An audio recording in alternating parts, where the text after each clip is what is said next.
लोगों को प्रणाम। चले भाई, हम लोग the right to information act 2005 पढ़ रहे हैं। पढ़ते पढ़ते हम लोग एक मुकाम पे पहुंचे हैं जो है ड्यूटीज ऑफ पीआईओ। पीआईओ सबको पता है, पब्लिक इंफॉर्मेशन ऑफिसर। लिख लेते हैं फटाफट से क्या ड्यूटीज हैं, बहुत ही आसान आसान ड्यूटीज हैं। चलो, पहला, to assist in written application. If a person can not make a request in writing, he should help the person to do so. Now see, if a person called Kriti goes to a public information officer and asks him for a particular information, and if the officer, the public information officer, asks her to write down an application so that he will process the application and give the information, but Kriti is not being able to write the application properly. There are people who don't know how to write properly. There are illiterate people in our country. There is a whole bunch of illiterate people who cannot read and write, and there is a genre of people who can read and write but they cannot write application properly. They don't know how to write an application. So when a person seeking an information approaches a public information officer asking for information, and if that person is not able to write an application properly, it is the duty of the PIO to assist him in writing the application. So the first duty of a public information officer is to assist a person who is seeking an information write an application if he is not able to. Second, to transfer the request. Now this is something you need to ponder upon. Transfer the request means, now you will wonder, if I approach a public information officer, PIO, for an information and he would transfer my request, why would he transfer my request? The reason is, if I go to a public information officer of railway department asking for some information of irrigation department, what should the PIO of that railway department do is, he should transfer the application to the concerned department's PIO. Obviously he does not keep records of the irrigation department things. He is from railways. So the concerned relevant authority is the irrigation department PIO. So this is also one of the functions of a PIO, to transfer the request. Okay, so let's see what they written in this. Transfer the request. If the request does not relate to his public authority, obviously, when will he transfer the request? If the request for information does not relate to his office, his public authority. You can alternatively write in this way also. If the request relates to some other public authority, the PIO may transfer the request to the relevant public authority, relevant PIO. In any which way you can write it. He shall transfer the request to the concerned public authority within 5 days. Now see, this second point, transfer the request, has 1, 2 and 3 subpoints. So the first point is, why would he transfer? Why? Because it does not relate to his office. Second, in what time would he transfer? So he will transfer the request within 5 days. And third, he should inform the applicant immediately about it. And what further course of action would he take? He would immediately notify or give an intimation to the applicant who has sought the application that your request has been forwarded to the relevant authority. Please now go there and take the information. They will be giving you the information. Okay, I would not reject the application on the ground that it does not relate to my public authority. See, there can be an out of the box question asked in an examination. How can they frame the question? I say, वो पूछेंगे कि Ramlal, practical question. Ramlal, a citizen of India, wants to have certain information from Forest Department of Government of India, but the information that he is seeking relates to the irrigation department, famous apna, irrigation department. The public information officer of Forest Department has rejected the information, citing grounds that the information sought for does not relate to his public authority. Is the action of PIO of Forest Department valid? Now this kind of question can be asked. You would have never imagined कि RTI act में से ऐसा question बन सकता है. सड़ी सी line है हमारे एक्ट में, एक कहीं चैप्टर में कहीं एक लाइन है ड्यूटीज ऑफ पीआईओ में कि रिक्वेस्ट करना है और उसको रिलेट करके एक प्रैक्टिकल क्वेश्चन बना सकते हैं. अपना बच्चा तैयार, कहाँ पे कैसे क्वेश्चन बन सकते हैं, पढ़ते पढ़ते ही कर लेंगे अपन. अब बताओ क्या answer? The answer is, under the provisions of the RTI Act 2005, it is the duty of the Public Information Officer to transfer the request of the applicant in case it does not relate to his public authority. In the said case, Ramlal has applied for information which does not relate to the Office of Forest Department. However, it is the duty of the Forest Department PIO to transfer the request to the concerned Irrigation Department PIO so that the information can be duly served upon Mr. Ramlal. Thus, the action of the PIO of Forest Department is unjustified, invalid. You should have transferred the request to the concerned department. This is how. Now, in this way, you have also learned how to write answers to such kind of questions.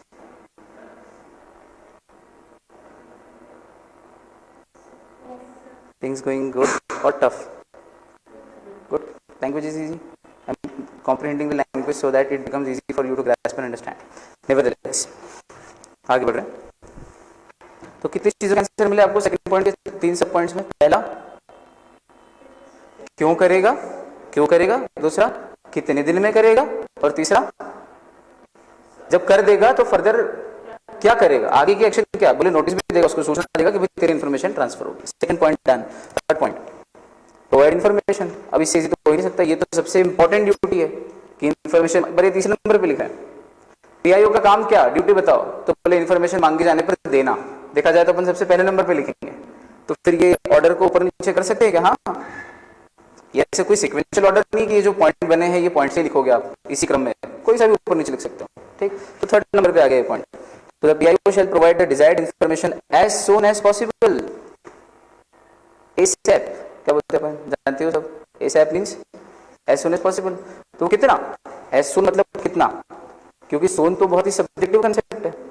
सून एक subjective concept है, theoretical चीज है, it needs interpretation. The word soon can be defined in many ways.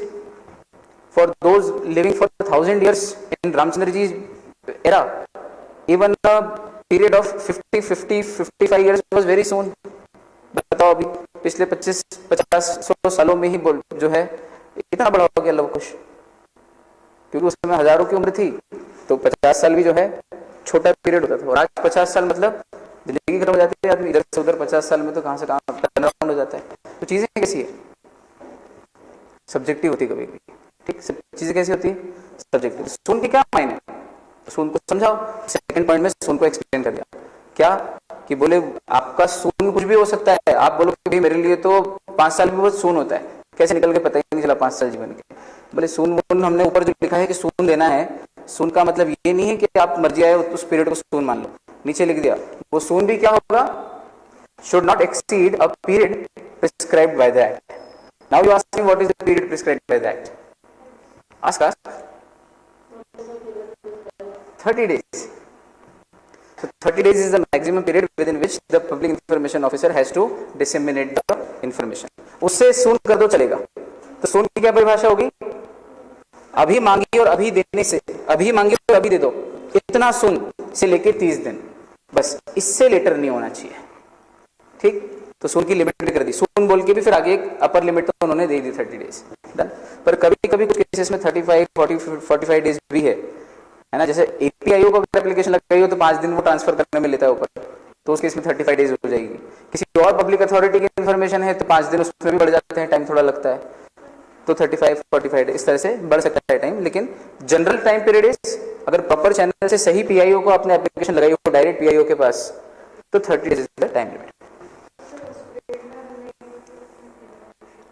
तो फिर आप appeal कर सकते हो ऊपर, अपीलेट अथॉरिटीज हैं कि भाई हमको तो मना ही कर दी, इन्फॉर्मेशन नहीं दे रहा है या टाइम से नहीं दे रहा है.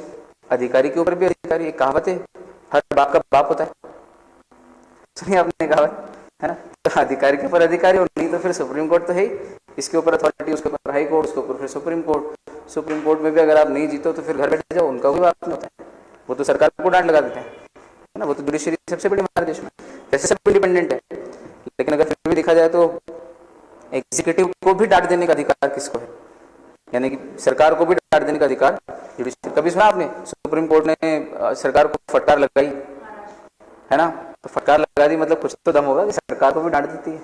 और कभी कभी कंपलसरी बोलती है कि ये काम करो, तो फिर करना ही पड़ता है. वो पढ़ेंगे कॉन्स्टिट्यूशन में जाएगा.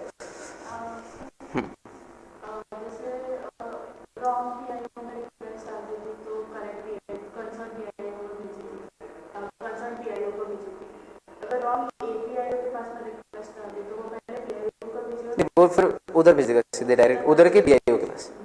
ऐसा मतलब ऐसा ऐसा और फिर ऐसा नहीं जाएगा, समझना है ना, ऐसा फिर ऐसा। किसा समझ में आया क्या आपको? ठीक, इधर बनाओगे स्क्रीन पे।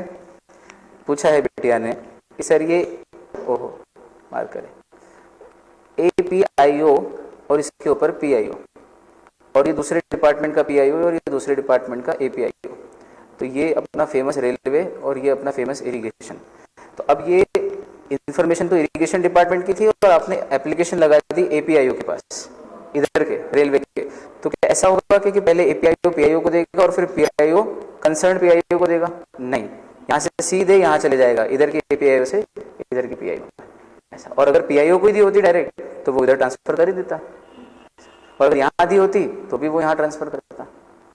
तो समझते हो? चला ठीक, आगे बढ़।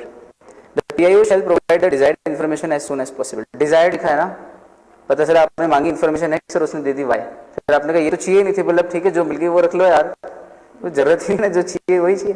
तो डिजायर्ड जो मांगी वो। In no case it shall extend the maximum period given under the act, किसी भी केस में वो एक्ट के मैक्सिमम पीरियड से आगे नहीं जाएगा, पढ़ लिया अपन ने। चौथा पॉइंट, रिजेक्शन ऑफ एप्लीकेशन। क्या भैया क्या PIO एप्लीकेशन को रिजेक्ट कर सकता है? जवाब आया हाँ, कल भी बात की थी मैं आपसे, पर कारण बताना पड़ेगा। He can not reject an application without giving a reason. देखो भाई generally PIO would be a male, समझ रहे हो? had there been a female PIO you could have imagined that there will be a rejection without even giving a reason. आपको व्यंग पकड़ में आया कि नहीं? सटायर नहीं पहुंचा कि नहीं पहुंचा यार? महिलाओं को आदत होती है कि वो किसी चीज के लिए जब ना करती हैं या किसी को जब ना करती हैं तो कारण नहीं बताती, वो पूछता है बंदा अच्छा कारण तो बताओ, क्यों क्यों नहीं हो सकता बेबी हमारे बीच में, why is it not working anymore? तो बोले बस कारण मत पूछो, it's not working anymore baby, please let's just get separated. आधी बात समझ में आपको? तो कारण नहीं दिया जाएगा, लेकिन PIO को कारण देना पड़ेगा। क्या कारण देगा? कारण जो भी जेन्युइन होगा वो देना पड़ेगा। तो क्या कभी कभी रिजेक्ट भी कर सकते हैं एप्लीकेशन? हाँ। क्या कारण हो सकते हैं तो अपन आगे पढ़ेंगे, है ना। एग्जेम्प्टेड इन्फॉर्मेशन हो या एग्जेम्प्टेड अथॉरिटी हो, उनकी इन्फॉर्मेशन मना की जाती है।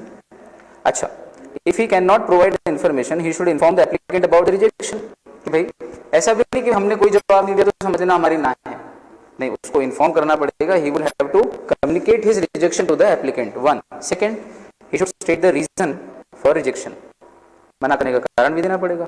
He should also inform the applicant about the appellate authority with whom appeal can be filed against rejection. और इतना ही नहीं, रिजेक्ट करते समय उसको ये भी बताना पड़ेगा कि भाई देखो हम तो रिजेक्ट कर रहे हैं, अगर हमारा रिजेक्शन आपको पसंद नहीं आ रहा है तो आपके पास अपील करने का अधिकार है, आप अपील कर लो ऊपर हमारी अपीलेट अथॉरिटी, तो अपनी अपीलेट अथॉरिटी की तरफ भी उनको डायरेक्शन दे देनी है।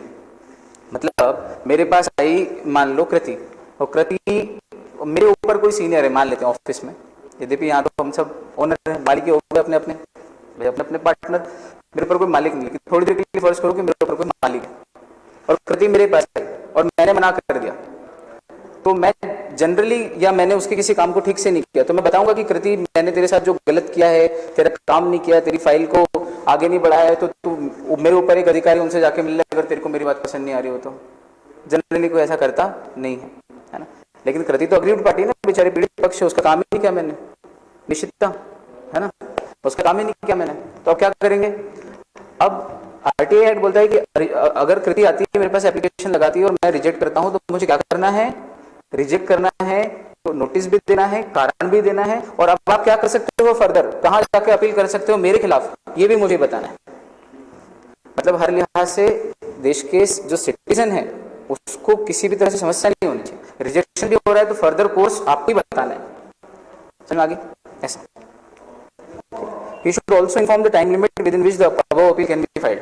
और ये भी बताना है कि सर देखो आपको अगर पसंद नहीं आ रहा मेरा रिजेक्शन तो आप मेरे ऊपर अपीलेट अथॉरिटी है, अपील करने के लिए वहां अपील कर लो और वहां पे टाइम लिमिट 30 दिन है, 30 दिन में अपील कर लेना।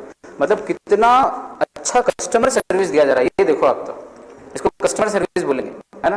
कि आप आए हो, आपको समस्या है, हमसे समस्या है तो हमारे ऊपर ये है, और वो भी अगर इतने दिन बाद जाओगे तो नहीं सुनेंगे, इसलिए टाइम लिमिट भी बताना है, अपील करने के लिए कितना टाइम मिल रहा है, खत्म, एकदम आसान चीजें।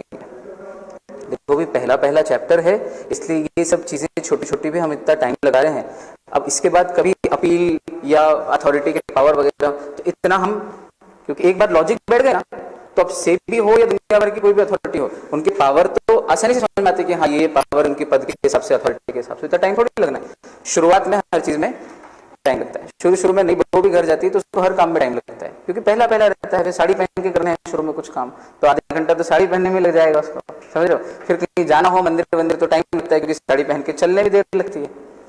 लॉजिक समझो आप, ये हमारे साथ देखा हुआ है, मतलब कि भाई कैसा होता है घर में, सभी है ना, मतलब भाभी वगैरह भी हैं, दीदियां भी हैं, मतलब, और तो बाकी तो आप जानती हो। तो अभिप्राय समझो बात का। तो शुरू में सब धीरे धीरे होता है, इसलिए शुरू में अपन धीरे धीरे हर चीज को एक बार समझ लेंगे, फिर जब इन चीजों के हम अभ्यस्त हो जाएंगे, क्या हो जाएंगे, अभ्यस्त, ये चीजें एकदम फ्री फ्लोइंगली जाएंगी। तो he should also inform the time limit फलाना और ढिमका, ठीक है क्या, मिसलेनियस हो गया ना, फलाना और ढिमका मतलब मिसलेनियस एटसेट्रा। चलो अच्छा, duty in case of partial access, ये पार्शियल एक्सेस क्या होता है, कोई बता सकता है मुझे? हाँ भाई, ऐसा भी तो हो सकता है कि उस व्यक्ति ने एप्लीकेशन लिखी और एप्लीकेशन में 3 इंफॉर्मेशन मांगी। आस्था, कितनी इंफॉर्मेशन मांगी? असली बात नहीं है, कितनी इंफॉर्मेशन मांगी? 3। चलो, उसने मांगी इंफॉर्मेशन नंबर 1, इंफॉर्मेशन 2 और इंफॉर्मेशन 3 प्राइवेट पर्सन से रिलेटेड है, चेल्सी से रिलेटेड, ठीक। अब मजे की बात सुनो, प्राइवेट व्यक्ति की इंफॉर्मेशन नहीं दी जाती। अगर मैं इनकम टैक्स डिपार्टमेंट से जाकर पूछूं कि इस साल चेल्सी ने कितना इनकम टैक्स भरा, तो जरूरी नहीं है कि वो मुझे इन्फॉर्मेशन दे दे, चेल्सी को बताएंगे, आपके पास आएगा कि आपकी इन्फॉर्मेशन को मांग रहा है, और आप मना कर दो तो इन्फॉर्मेशन नहीं दी जाएगी। तो मैंने एप्लीकेशन में कितनी इन्फॉर्मेशन मांगी थी? 3 मांगी, 3 में से कितनी दे पा रहा है पीआईओ? 2 दे पा रहा है, 1 नहीं दे पा रहा है। तो क्या पार्शियल एक्सेस दे पा रहा है वो आपको इन्फॉर्मेशन पे? आपकी पहुंच कहां तक है? पार्शियल इन्फॉर्मेशन तक। बच्चे हुए पार्शियल, यानी एक पार्ट और दूसरा पार्ट, तो एक पार्ट तो मिल रहा है या 2 पार्ट मिल रहे हैं 3 में से, लेकिन एक रिमेनिंग पार्ट नहीं मिल रहा है। तो क्या पार्शियल एक्सेस का भी कुछ हो सकता है सिस्टम, कि जितनी मांगोगे उतनी नहीं मिलेगी? तो कुल कितने सिस्टम हो गए? 3 सिस्टम हो गए, लॉजिकल सोचना, जितनी मांगी उतनी पूरी मिल गई, ऐसा भी पॉसिबल है, क्योंकि आपने वो इन्फॉर्मेशन मांगी जो आसान है, दे देंगे, तो जितनी मांगी उतनी पूरी दे दी। दूसरा केस, जितनी मांगी उतनी बिल्कुल भी नहीं मिली, उनमें से एक भी इन्फॉर्मेशन नहीं मिली, कंप्लीटली रिजेक्ट हो गया आपकी एप्लीकेशन, क्योंकि जो इन्फॉर्मेशन मांगी थी आपने वो सभी एग्जेम्प्टेड है, या इस तरह की कॉन्फिडेंशियल सिक्योरिटी की वो इस एक्ट के दायरे में ही नहीं आती, कवरेज में ही नहीं आती। 2 केसेस। और तीसरा पार्शियल एक्सेस, कि भाई आपने मांगी इन्फॉर्मेशन कुछ 3-4, उनमें से कुछ तो दे सकते हैं तो वो दे दी, और जो नहीं दे सकते वो नहीं दी। भाई मुझसे पैसे मांगे उधार गया ने 100 रुपए, और मैंने दे दिए। केस नंबर 1, उसने मुझसे 100 रुपए उधार मांगे, मैंने कहा मैं तो लाया ही नहीं, पैसे ही नहीं मेरी जेब में। केस नंबर 2, उसने मुझसे 100 रुपए उधार मांगे, मैंने कहा 50 है, ये ले लेते हो, बाकी 50 कहीं से बैलेंस कर लेना। ये केस नंबर 3 हो गया। लॉजिक दिमाग में बैठ गया, कभी जीवन में नहीं बोलने का, आगे बढ़े। तो the PIO can allow partial access to information if he gives notice to the applicant with following details. इसमें कुछ कंडीशंस हैं कि पीआईओ जब पार्शियल एक्सेस देगा इन्फॉर्मेशन में, कि आधी दे पा रहा हूँ आधी नहीं दे पा रहा हूँ, इसको आप पार्शियल डिस्क्लोजर भी बोल सकते हो। कभी आ जाए what is partial disclosure under RTI act, तो यही बात होगी। देखो बच्चे लोग माइंड यूज करना है यार, इंग्लिश के टीचर से भी पढ़ रहे हो आप लॉ, मतलब लॉ का तो मैं बेसिकली हूँ, लेकिन इंग्लिश का भी हूँ, दोनों ही पढ़ाता हूँ, तो शब्दों में कंफ्यूज मत होना। एक्सेस बोलने की डिस्क्लोजर बोलने, मायने तो वही निकलेंगे ना उसके, ठीक। तो क्वेश्चन ऐसा आ जाए, आप बोले यार ये नोट्स में कहीं पार्शियल डिस्क्लोजर तो था ही नहीं यार सर के, यार ये एक्सेस करके तो था सर, भी ना यार सही में यार ऐसे हवाबाजी करते थे और निकले, तो ऐसा नहीं करेंगे, ऐसा होगा ही नहीं ना, समझ लो बात, ऐसा होगा ही नहीं। चिंता मत करो कि अपन ऊपर हवाबाजी करो, अंदर फुग्गे में सुई घुसे तो हवा निकल गई, अंत तक यही रहना है जैसा। लगी समझ में आया? तो एक्सेस बोलो कि डिस्क्लोजर। एग्जाम के क्वेश्चन कैसे बन सकते हैं, लिखते जाते हो आप, जैसे मैं बोलता जाता हूँ, ठीक, कराची आ जाए तो पार्शियल एक्सेस के समय क्या करना है, बोले आपको पहले तो उसको सूचना देनी पड़ेगी इन्फॉर्मेशन मांगने वाले एप्लीकेंट को कि भैया हम पूरी नहीं दे पा रहे, पार्शियल देंगे। उसके साथ ही फॉलोइंग डिटेल्स, क्या कि रीजन फॉर पार्शियल एक्सेस, क्यों नहीं दे पा रहे हैं तुझे वो पोर्शन, और क्यों दे पा रहे हैं ये वाला। तो जो दे पा रहे हैं उसका रीजन नहीं बताना, समझ लो। जब कोई लड़का किसी लड़की को आई लव यू बोलता है और लड़की बोलती है आई लव यू टू, या मैरिज प्रपोजल स्वीकार करती है, तो वो यही पूछता है कि क्यों क्यों तुम एक्सेप्ट क्यों किए, तो बता जाता है। इतना दिमाग नहीं लगाना अभी, पूछने में और बिगड़ गया कुछ मामला तो अभी हाँ हो गई, मतलब बात खत्म, चलो भाई फोन में, समझ लो। हाँ पे कोई रीजन नहीं होता है, रीजन हमेशा ना के होता है। तो मुझे बता, पार्शियल एक्सेस जब दी जाएगी तो कौन से वाले पोर्शन का रीजन देना है, रिजेक्शन वाले पोर्शन का कि एक्सेप्टेंस वाले? ऑब्वियसली ये लिखा हुआ थोड़ा मिलेगा, लेकिन अपना लॉजिक बनता जाए। दूसरा, name and designation of the person who has decided to provide partial access. वो जो पीआईओ है वो अपना नाम और डेजिग्नेशन लिखेगा कि हाँ मैं वो हूँ जिसने तुम्हें पार्शियल एक्सेस दी है और पार्शियल मना करी है, ताकि कल को कुछ हो वो ऊपर अपील करे तो वो आपका कागज दिखाए कि सर मान लो पार्शियल एक्सेस के बाद उसको मजा नहीं आया, उसको लगता है कि पार्शियल क्यों दी, तो कंप्लीट दी जानी चाहिए थी, तो इसकी भी तो अपील कर सकता है वो। तो अपील करने जाएगा तो कोर्ट पूछेगा अधिकारी से कि आपने मना क्यों किया, अधिकारी बोलेगा मैंने तो मना किया ही सर, मैं तो पूरी दे रहा था, पलट गया। ऐसा कुछ ना हो, इसलिए जब वो पार्शियल एक्सेस देगा तो पूरा लिखा पढ़ी करके देगा, अपना नाम, डेजिग्नेशन, रीजन विजन सब साइन करके कि भैया मैंने मना किया, ऑफिशियली मना किया, जा कहीं भी जाके दिखा ले कागज, आई ओन माई वर्ड्स कि हाँ मैंने पार्शियल एक्सेस दिया इस कारण से। ठीक, फिर रिवाइज्ड फी, पहले उसने फीस बताई थी इन्फॉर्मेशन देख के इतनी फीस लगेगी, पर जब वो बाद में एप्लीकेशन को स्क्रूटिनाइज किया, चेक किया, तो पता चला ये वाली एक इन्फॉर्मेशन तो दे ही नहीं सकते, तो ये वाली इन्फॉर्मेशन दे ही नहीं सकते, तो फिर फीस भी रिवाइज करके बतानी पड़ेगी कि सॉरी फीस सब कम लगेगी आपकी, थोड़ी सी रिवाइज कर दी हमने, क्योंकि वो जो एक पर्टिकुलर इन्फॉर्मेशन जो हम नहीं दे रहे हैं उसकी फीस तो लगेगी। आया समझ में? तो रिवाइज्ड फीस भी बतानी पड़ेगी।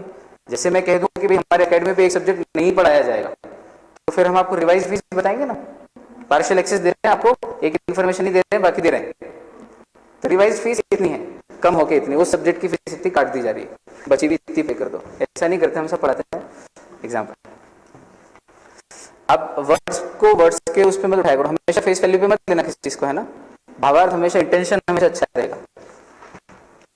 फिर what remedies are available to him for the undisclosed part, क्या रेमेडीज अवेलेबल है वो भी बतानी पड़ेगी, वही कि भाई आपको नहीं पसंद आ रही है मेरा ये पार्शियल एक्सेस देना और पार्शियली रिजेक्ट करना, तो आपके पास रेमेडी है कि आप अपील कर लो, ये अपेलेट अथॉरिटी है, इतने दिन का टाइम पीरियड है, ऊपर जो लिखा था वो का वही यहाँ पे cut copy paste, same to same. वाह भाई, पीआईओ के ऊपर सेंट्रल इंफॉर्मेशन कमीशन और इंफॉर्मेशन कमीशन होते हैं, स्टेट इंफॉर्मेशन कमीशन, जिसको हम बोलते हैं सूचना आयोग, जैसे महिला आयोग या और भी कई सारे आयोग बनते हैं, नीति आयोग, कमीशन। तो हमारे देश में इसको आरटीआई एक्ट को चलाने वाली जो सबसे हाईएस्ट अथॉरिटी है, जो आरटीआई एक्ट को गवर्न करती है, उसका नाम है इंफॉर्मेशन कमीशन। क्या नाम है? Information commission. जो सेंट्रल लेवल पे है उसका नाम है सेंट्रल, आगे आएगा सेंट्रल इंफॉर्मेशन कमीशन, और हर स्टेट लेवल पे एक होता है उसको बोलते हैं स्टेट इंफॉर्मेशन कमीशन। ठीक, रिक्वेस्ट फॉर ऑब्टेनिंग इंफॉर्मेशन, इस पॉइंट पे आते हैं, बड़े आसान है सब कुछ। अच्छा भाई, क्या प्रोसीजर होगा, मतलब इसको मैं बोल सकता हूँ कि प्रोसीजर पढ़ रहे हैं हम, बोल सकता हूँ कैसा कि भाई अब आपके मन में भी जिज्ञासा उठी होगी कि सर एक बात बताइए, कल को मेरी इच्छा हुई कि मैं जाऊं और किसी भी सरकारी डिपार्टमेंट से इंफॉर्मेशन मांगूं, आरटीआई एक्ट पढ़ के मैं बहुत इन्फ्लुएंस हुई सर, तो मैं जाना चाहती हूँ, तो एक बार प्रोसीजर तो बताइए कि कैसे जाऊंगी और किसको दूंगी इन्फॉर्मेशन, क्या करना पड़ेगा। तो बहुत आसान प्रोसीजर है। अब देखो, आप बिना देखे बता सकते हो कि प्रोसीजर क्या है, लॉजिक इतने अच्छे हैं कि बिना देखे बता सकते हो, आई एम श्योर। बोलो भाई, बिना देखे बताना, देखोगे कैसे, देख लो वाली, हाँ अब नहीं देख पा रहे हो आप, बिना देखे अपने मन में बोलो फटाफट से। एप्लीकेशन देनी है पीआईओ को, रिटर्न फॉर्म में देनी है, फिर जो फीस कैलकुलेट करके बताई गई है वो फीस देनी है, फिर उसने जहां बुलाया है इंफॉर्मेशन एक्सट्रैक्ट करने, सैंपल लेने, मॉडल देखने या इंस्पेक्ट करने, वहां पर तय समय पे सही तरीके से जाना है और देखकर प्यार से आ जाना है। इंफॉर्मेशन के साथ छेड़छाड़ नहीं करनी है, तोड़फोड़ काटपीट या फाड़फोड़ी नहीं करनी है, चुपचाप देख के आ जाना है। अब ये पता नहीं इसमें क्या लिखा है, लेकिन अपन ने जो बोला है उनमें से कुछ भी गलत तो नहीं है, मतलब आप तो दो एग्जाम में कोई भी क्वेश्चन दो, आईसीएसआई आओ तो सही सामने, चलो देखते हैं। Any person who requires any information from a public authority can make an application to PIO. Application लगाएगा किसमें? स्पेसिफाइड मैनर में। उनके फॉर्म छपे छपाए आते होंगे, जाओ उनके ऑफिस में, दो फॉर्म देंगे, फॉर्म भर दो, तो स्पेसिफाइड मैनर, इन राइटिंग और इलेक्ट्रॉनिकली। आजकल चूंकि इलेक्ट्रॉनिक भी चल गया है, तो अगर इलेक्ट्रॉनिकली देना हो तो ठीक, अपन आईसीएसआई की वेबसाइट पे जाके क्लिक करके आरटीआई की तरह अपनी कॉपी बुलवा लेते हैं, तो जरूरी थोड़ी कि यहाँ से कागज पे लिख के भेजो, इलेक्ट्रॉनिकली भी जाती है आरटीआई एप्लीकेशन, तो वो जो भी आपको सूटेबल है वो with prescribed fees, and the PIO should provide the desired information within the period specified time. वो तो देगा ही देगा, PIO का तो काम ही है। अब कुछ खास बातें, टाइम लिमिट, इसकी हेडिंग बना लो आप, time limit for providing information.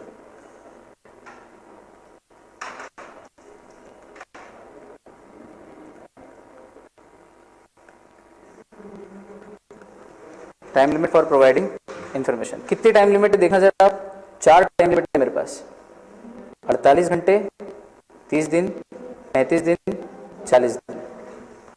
तो फिर आपने तो सिर्फ 30 दिन बोला था थोड़ी देर पहले सिर्फ, तो 30 दिन वाले के सामने जो लिखा है वो देखो आप, तो ऑल टाइप्स ऑफ इंफॉर्मेशन। तो जो जब जनरल बात की जाती है तो जो जनरल पॉइंट होता है उसी की जाती है ना, क्योंकि बाकी जो 3 टाइम लिमिट है वो तो किसी स्पेशल केस में बस, बाकी इन generally for all types of information the time limit is 30 days only. Logic समझ में आया, इसलिए 30 डेज बोलती, मैंने तब भी कहा था कि और भी हैं लेकिन जनरली 30 दिन है, पकड़ में आया, बहुत अच्छा। तो ये सेकंड वाला तो आएगा, हमको ऑल टाइप्स ऑफ इंफॉर्मेशन की generally the time period is 30 days. जिस दिन एप्लीकेशन लगाई है उस दिन से 30 दिन के अंदर अंदर इंफॉर्मेशन देना है। किसकी जिम्मेदारी? पीआईओ की। अच्छा, अब अगर ये किसी की जिंदगी और मौत का और किसी की स्वतंत्रता का सवाल हो तो, if it involves a question of life and personal liberty, देखो आप, किसी की जिंदगी मौत का सवाल हो या किसी व्यक्ति की लिबर्टी का सवाल हो, लिबर्टी यानी स्वतंत्रता, तो फिर उस केस में इंफॉर्मेशन कितने दिन में देनी पड़ेगी? 48 आवर्स। कारण क्या है? This being a sensitive information is to be provided सून।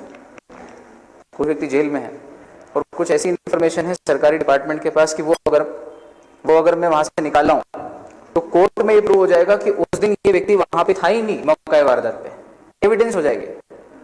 और इसका आज केस की तारीख है, अगर ये इंफॉर्मेशन 48 घंटे के अंदर नहीं दी तो हो सकता है कि केस का रुख इसके खिलाफ है, इसको जेल हो जाए, आजीवन कारावास सजा सुना दी जाए। फिर भले केस रीओपन भी होते हैं और सब कुछ होता है, लेकिन इसकी जिंदगी का सवाल है। अभी तो एक बार भी इसके नाम पे वर्डिक्ट क्यों निकल जाए कोर्ट का, गलत वर्डिक्ट।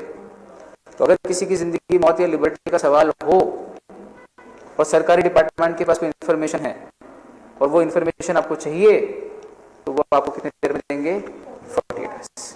कारण समझ आया? दूसरा, for all other types of information 30 days. अगर इंफॉर्मेशन एपीआईओ से मांगी हो तो 35 डेज, क्योंकि 5 दिन किस में लगते हैं?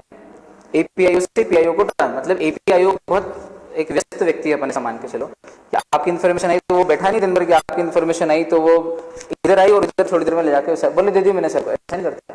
उसके बाद हजारों इन्फॉर्मेशन आती होगी और उसका एक अलग ऑफिस होगा, फिर वो अपने ऑफिस से सारी इन्फॉर्मेशन कलेक्ट करके वहां भेजता है, तो उस पर टाइम लगता है, तो 5 दिन का टाइम, इसलिए उस केस में 35 डेज। और अगर थर्ड पार्टी का इंटरेस्ट इन्वॉल्व हो तो 40 डेज। कहा था मैंने, चेल्सी ने इस साल कितना टैक्स भरा है, ये मैंने इनकम टैक्स डिपार्टमेंट से पूछा, तो इनकम टैक्स डिपार्टमेंट पहले चेल्सी को बोलेगा, तो चेल्सी को एप्लीकेशन फॉरवर्ड हुई कि ऐसी इन्फॉर्मेशन आपके लिए मांगी, दे दें क्या? 5 दिन इसमें लगे, 5 दिन चेल्सी को दिए जाते हैं कि आप जवाब दो, तो फिर 5 दिन वहां से यहाँ आने में, ठीक। और फिर उसके बाद इनको 30 दिन मिलते हैं अगर उसने हाँ कर दिया हो कि हाँ ठीक है दे दो, मेरे को कोई प्रॉब्लम नहीं, ना कर दिया हो तो रिजेक्शन, और हाँ कर दिया हो तो 5 दिन उससे पूछने के, 5 दिन उसका जवाब देने के 10, और 30 दिन तो मिलते ही हैं, तो 30 + 10 40, ये हो गया 40 दिन। In case where the information which is sought is related to a third party.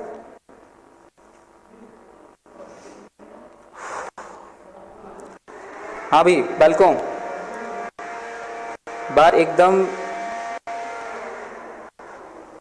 Crystal clear है?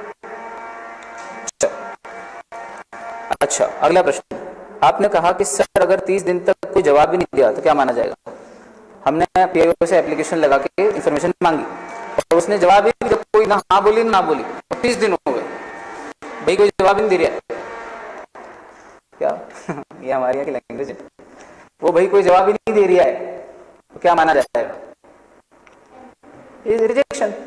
राइट इक्विटी शेयर आपने पढ़ी क्या? Right share, sorry, company act में राइट इशू में क्या होता है? भाई कंपनी ऑलरेडी शेयर इशू कर चुकी है एक बार पहले, बहुत सारे शेयर होल्डर हैं, अगली बार फिर से एक इशू लेके आई, तो अब की बार जब इशू लेके आई तो कंपनी अपने एग्जिस्टिंग शेयर होल्डर को पहले पूछेगी, पहले उनसे उनका राइट बनता है एग्जिस्टिंग शेयर होल्डर का कि जब नए फिर से शेयर लाए हो तो एक बार हमसे ही पूछ लेते, जब हमने पहले लिए तो दूसरी बार भी ले लेते। हमने तो कंपनी पे विश्वास जताया था ना, इन्वेस्ट किया कंपनी में, तो जब हमने विश्वास जताया और आपने हमको शेयर दिए, हमने खरीदे, पैसा लगाया, तो जब फिर से पब्लिक इशू ला रहे थे एक बार और, तो हमसे नहीं पूछ सकते थे पहले? तो आपको क्या लगता है ये शेयर होल्डर का राइट है कि नहीं कि जब अगर फिर से ऑफर आए कभी तो पहले उसको पूछा जाए? इसीलिए तो इसे राइट इशू बोलते हैं, उसका राइट है। लॉजिक क्लियर है? अब जब पढ़ोगे जब जल्दी समझ में आएगा राइट इशू। अब मजे की बात सुनना, ये जो राइट इशू है इसके लिए कंपनी एक्ट बोलता है कि 40 डेज का टाइम देते हैं शेयर होल्डर को, क्योंकि हर शेयर होल्डर थोड़ी खरीद लेगा। राइट इशू में हम ऑफर देंगे उसको कि भाई आप हमारे एग्जिस्टिंग शेयर होल्डर हो, हम फिर से शेयर ला रहे हैं, आप खरीदोगे क्या? पहला ऑफर दे उसका राइट है, पर वो खरीदेगा जरूरी थोड़ी, उसके पास पैसे भी तो होना चाहिए उस समय। उतने ही थे जितने में उसने एक बार खरीद लिए 2 साल 4 साल पहले, अब नहीं है उसके पास पैसे, अब नहीं खरीदेगा वो। ठीक, उसको कितना टाइम दिया जाता है हाँ या ना करने के लिए? एग्जिस्टिंग शेयर होल्डर को राइट इशू लेना है कि नहीं लेना है? 14 डेज में या तो वो हाँ करेगा तो पैसे भेज देगा, एप्लीकेशन मनी दे देगा, जो भी शेयर खरीद लेगा, राइट इशू उसके नाम पे हो जाएगा। और अगर कुछ जवाब नहीं देता है वो तो डीम्ड टू बी रिजेक्टेड, क्या डीम्ड टू बी। और अगर 14 डेज के अंदर ही रिजेक्ट कर दे तो फिर तो रिजेक्ट होगा वो, तो फिर एक्सप्रेस रिफ्यूजल है, उसकी तो कोई बात ही नहीं। सेम रूल यहाँ लगा रहे, if PIO does not give any answer with in 30 days it will be deemed refusal. Time taken for calculation and intimation of fees is excluded from the above mentioned time frame. याद रखिएगा हमेशा, जितना time fees calculate करने में और intimate करने में लगता है उतना टाइम एक्सक्लूड किया जाता है। मान लीजिए आपने आज मेरे पास एप्लीकेशन लगाई, तो मैंने एप्लीकेशन देखने के बाद कहा कि सर ठीक है, मैं एप्लीकेशन देख के पहले आपको बताता हूँ कि इसमें कितनी फीस लगेगी। तो फीस कैलकुलेट करने में मुझे लगे 2 दिन। फिर मैंने आपने कहा ठीक है, फिर मैं घर जा रहा हूँ, मेरे घर पे बाय पोस्ट भेज देना एक लेटर कि कितनी फीस लगेगी, तो मैं फिर आ जाऊँगा, मतलब भिजवा दूंगा। तो फीस मैंने कैलकुलेट की और उनको भिजवाई, इस पूरे प्रोसेस में 3 दिन लग गए। तो एप्लीकेशन लगाई थी आज के बाद 3 दिन लग गए फीस कैलकुलेट करके इंटीमेट करने में, तो ये 3 दिन भी एक्सक्लूड हो जाएंगे। और जो अगला चौथा दिन होगा जहां से सब कुछ हो चुका है, फीस पे हो गई, वहां से लेके 30 डेज स्टार्ट होंगे, वहां से लेके 48 आवर्स स्टार्ट होंगे, वहां से लेके 35 डेज स्टार्ट होंगे, वहां से लेके 40 डेज स्टार्ट होंगे, एज द केस में भी। मतलब which time period will be excluded from the above time frame? Time taken for calculation and intimation of fees will be excluded from the above mentioned time frame, ऐसा बोल रहे हैं। Okay, ए Y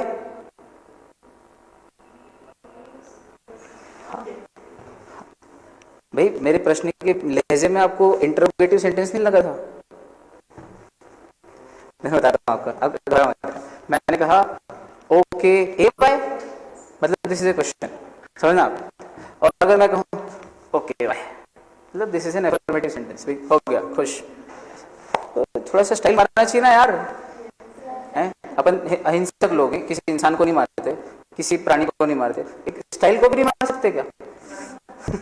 इतना तो कर सकते, मजाक कर रहे हैं सर, कुछ भी मानना नहीं किसी को, मारपीट बुरी चीज है। अब आपके मन में बहुत देर से जिज्ञासा थी, बोलो सर थी, एक बार बोलो तो थी, किस बात की जिज्ञासा थी? कि सर आप बहुत देर से ऐसा बोल रहे थे ना कि भाई वो ऐसी इंफॉर्मेशन हुई जो अगर एग्जेम्प्टेड कैटेगरी में आ रही तो वो रिजेक्ट कर देगा, तो वो तो बताओ कि कौन सी इंफॉर्मेशन है जो वो रिजेक्ट कर देगा? तो वो है हमारे सामने एग्जेम्प्टेड इंफॉर्मेशन और एग्जेम्प्टेड एजेंसीज, 2 चीजें हैं, समझना। एग्जेम्प्टेड इंफॉर्मेशन और एग्जेम्प्टेड एजेंसी, क्या अंतर है दोनों में? एग्जेम्प्टेड एजेंसी वो है कि उस एजेंसी को इतना इंपॉर्टेंट दर्जा प्राप्त है, कॉन्फिडेंशियल लेवल की, national security, intelligence, NSG, raw, defence, army की जो विंग्स हैं 4, है ना, आर्मी मतलब डिफेंस की जो विंग्स हैं, army, navy, air force, coast guard, है ना, बीएसएफ हो गया, सेंट्रल इंटेलिजेंस हो गया, और भी जो हमारी खुफिया विभाग हैं, हमारे जो कमांडोज हैं, उनसे रिलेटेड कोई इंफॉर्मेशन, ये वो एजेंसीज हैं, सुनना, ये वो एजेंसीज हैं जिन एजेंसीज की इंफॉर्मेशन क्लासिफाइड होती है और जो किसी को दी नहीं जाती। एनएसए, अजीत डोभाल का नाम सुना है, बहुत फेमस व्यक्ति है, सुना होगा आई गेस, सुना है क्या नाम? एनएसए भारत के नेशनल सिक्योरिटी एडवाइजर, राष्ट्रीय सुरक्षा सलाहकार, सबसे बड़ा पद है अपने आप में, राष्ट्रपति प्रधानमंत्री से बड़ा नहीं, लेकिन सरकारी डिपार्टमेंट्स की अगर बात करो तो बहुत बड़ा ओहदा माना जाएगा। मतलब देश की सेना क्या डिसीजन ले, कब अटैक करना है, पाकिस्तान क्या रणनीति बना रहा है, चीन क्या रणनीति बना रहा है, उसके आधार पे उरी में कब सर्जिकल स्ट्राइक करना है, बालाकोट में कब एयर स्ट्राइक करना है, इन सब की सलाह देता है वो रक्षा मंत्री को, डिफेंस को। तो बहुत सर इंटेलिजेंट आदमी होगा, मतलब चील की बास की नजर होगी उसकी, सब दूर देख रहा है, और मौका समझ में आया कि हाँ बस अभी लोहा गर्म, अब करो स्ट्राइक, तो सही समय पे सही एडवाइस देता होगा। मजाक नहीं, नेशनल सिक्योरिटी, देश की सिक्योरिटी से बड़ी क्या चीज है? कुछ भी नहीं। और देश की सिक्योरिटी को लेकर एडवाइस देने वाला व्यक्ति मामूली व्यक्ति तो नहीं होगा। तो एनएसए अजीत डोभाल जो कि पाकिस्तान में रह के आए हैं, रॉ एजेंट मतलब सीक्रेट एजेंट बन के, और सक्सेसफुली रह के आए हैं, वो सारी जानकारियां हैं उनको, पाकिस्तान में कैसे ऑपरेशन चलते हैं सारे, कैसे वहां पर आतंकवादियों को पनाह दी जाती है सरकार के द्वारा, गवर्नमेंट एड, स्टेट फंडेड है उनका टेररिज्म पूरा, समझ लो, स्टेट फंडेड, सरकार की सहायता से होता है। अब पाकिस्तान की सरकार कहेगी थोड़ी कि हम करा रहे हैं टेररिज्म इंडिया में, वो कह रहे भाई टेररिज्म तो हमारे यहाँ भी होता है, हम खुद ही दुखी हैं, terrorism is a global problem, we have not created it, वो हो गई बस create, but Pakistan has created it only to trouble India. India troubled रहेगा तो पाकिस्तान एक तो खुश होता है, वो ठीक है, इंडिया ट्रबल रहेगा तो इंडिया के डेवलपमेंट में प्रॉब्लम आएगी ना यार, कोई बहुत इंटेलिजेंट लड़की है लेकिन हर थोड़े दिन में बीमार पड़ जाए तो रिजल्ट पे इफेक्ट पड़ता है कि नहीं पड़ता है, तो बहुत पोटेंशियल वाला देश लेकिन हर थोड़े दिन में अगर आतंकवाद से लड़ता रहेगा, बजट का बहुत हिस्सा आतंकवाद से लड़ने में जाएगा तो डेवलपमेंट रुक जाएगा ना, और मजा किसको आएगा, चाइना को। तो पाकिस्तान बोलता है कि हम, आप चाइना से कहता है कि आप जो चाहते हो वो हम सब कर देंगे, बदले में हमको क्या मिलेगा, तो चाइना बोलता है जो चाहिए ले लो, तुमको हमारे यहाँ से व्यापार करना है व्यापार कर लो, बहुत सारी चीजें भेजना है पाकिस्तान भेज देता है चाइना, उनको हथियार चाहिए तो चाइना दे देता है। तो हमारे साथ समस्या ये है कि हमारे दो बिल्कुल पड़ोसी ऐसे हैं, एक चाइना जो हमसे लगा हुआ है उधर नॉर्थ ईस्ट और नॉर्थ में लद्दाख तरफ, और इधर सिक्किम अरुणाचल तरफ, और एक इधर पाकिस्तान जो उधर जम्मू कश्मीर से लेके राजस्थान गुजरात बॉर्डर तक सब दूर फैला हुआ है। तो हमारे इधर से लेके इधर तक आप देखते हैं ना पूरा ऊपर का, नीचे तीनों तरफ समुद्र है, और इधर इधर भूटान बांग्लादेश म्यांमार को छोड़ दो वेस्ट तरफ में, तो ऊपर पूरा नॉर्थ ईस्ट से लेके उधर वेस्ट तक पूरा हम दो खतरनाक भयानक दुश्मनों से घिरे हुए हैं जो हमारा पूरा बुरा चाहते हैं। सोचो किसी का पड़ोसी इतना खतरनाक हो फिर भी वो देश तरक्की करे तो कोई तो बात है इस देश में, एक भी नहीं दो दो मिलकर परेशान करते हैं हमको, कोई तो बात है। प्राउड होता है कभी आपको इंडिया पे, हमको तो बहुत होता है, रोज होता है, कोई ना कोई खबर न्यूज में ऐसी आती है तो हमको बहुत प्राउड फील होता है कि यार, वो धन्यवाद देता हूँ। एक श्लोक है कि कौन से उपनिषद में है शायद, उसमें लिखा है कि जब सहस्त्रों जन्मों के सहस्त्रों पुण्य, सहस्त्र यानी हजार, हजारों जन्मों के हजारों पुण्य जब फलित होते हैं, उन पुण्यों का जब फल मिलता है तब भारत की भूमि पे एक जन्म मिलता है। तो इससे एक बात होता है कि अपने पिछले जन्म में अच्छे व्यक्ति थे और अच्छे कर्म करते थे चलो खैर, तो मैं क्यों कह रहा हूँ आपसे ये बात, क्योंकि हमारे देश की सिक्योरिटी महत्वपूर्ण है। सिक्योरिटी महत्वपूर्ण है तो जो एजेंसीज हैं उनकी इन्फॉर्मेशन हर किसी को नहीं दी जा सकती है, गड़बड़ हो जाएगी भाई, हर इन्फॉर्मेशन हर किसी को नहीं। तो देयर आर सर्टेन एजेंसीज जो पूरी तरह से आरटीआई की कवरेज से बाहर है, पूरी की पूरी एजेंसी बाहर है, और देयर आर सर्टेन इन्फॉर्मेशन जो वैसे तो उस डिपार्टमेंट के ऊपर आरटीआई एक्ट लगता है, लेकिन उस डिपार्टमेंट की कुछ पर्टिकुलर इन्फॉर्मेशन है जो नहीं दी जा सकती। चीज समझ में आई? उदाहरण के तौर पर आपको हम कहते हैं कि इस एकेडमी के एक टीचर हैं, उनके बारे में कोई भी जानकारी नहीं दी जाएगी, ही इज एग्जेम्प्टेड, उनके बारे में कुछ नहीं बताया जाएगा, ठीक? और मैंने कहा मेरे बारे में आपको सारी जानकारी दी जाएगी एक्सेप्ट माय पर्सनल लाइफ। तो इस एग्जांपल से मुझे बताओ कि कौन एग्जेम्प्टेड एजेंसी है और कहां पर एग्जेम्प्टेड इंफॉर्मेशन है। वो टीचर जिनके बारे में कुछ भी नहीं बताया जाएगा वो एग्जेम्प्टेड एजेंसी है, ठीक? और मैं एग्जेम्प्टेड एजेंसी नहीं हूं, मेरी इन्फॉर्मेशन तो दी जाएगी जो मांगोगे वो, पर मेरे पास कुछ ऐसी इन्फॉर्मेशन है जो नहीं दी जाएगी, बस वो भी क्लासिफाइड होगी, इसलिए ऐसा इन दो चीजों का अर्थ है। ये हमने अच्छे से समझा। अब वो कौन कौन सी इन्फॉर्मेशन और एजेंसीज हैं उनकी लिस्ट है यहाँ पे देख रहे हो आप, एग्जेम्प्टेड इन्फॉर्मेशन और उसके बाद एग्जेम्प्टेड एजेंसीज, ये आपको हम बताएंगे परसों। तब तक के लिए bye bye, take care and keep smiling. Thank you so much.